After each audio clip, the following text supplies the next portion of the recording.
around the world to pray for Syria.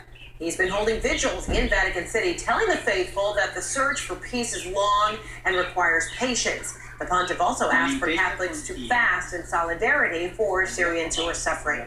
CNN Vatican analyst John Allen is in Denver right now. So, John, Pope Francis has also been very vocal against any kind of military action, U.S. or otherwise, in Syria, even writing to the Russian President Vladimir Putin. Has the Pope, to your knowledge, received any kind of acknowledgement from Putin?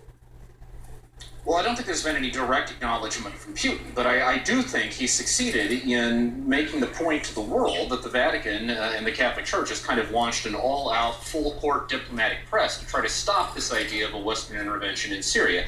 In addition to the letter to Putin and, of course, last evening's prayer vigil in St. Peter's Square, which drew about 100,000 people, making it the largest anti-war gathering in the West since this idea began. The Vatican also called in all the ambassadors accredited to the Vatican. It's about 180 countries, including all the major Western powers, trying to lay out the case against going to war in Syria.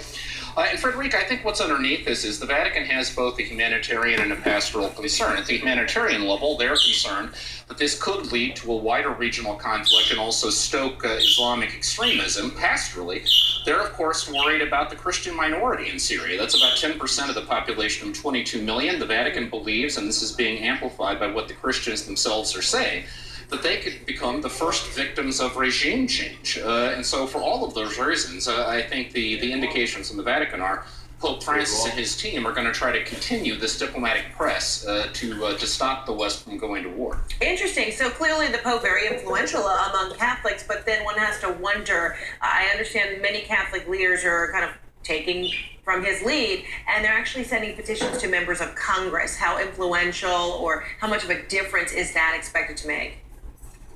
Yeah, the leaders of the U.S. Bishops' Conference have written both to President Obama and to every member of Congress to try to sort of amplify the Pope's message.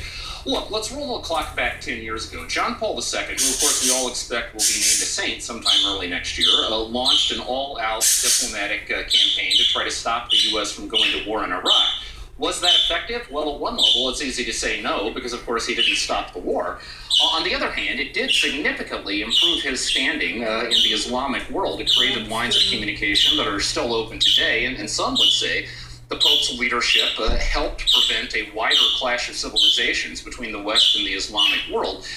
And so it is entirely possible that what Pope Francis is doing today may not stop the Obama administration, but it may position him as a credible interlocutor for the West with the Islamic world in a way that could be very helpful down the line, Frederica. All right, John Allen, thanks so much. Always good to see you. U.S. Senator John McCain is endorsing President Obama's plan to strike against Syria, but says things could go horribly wrong for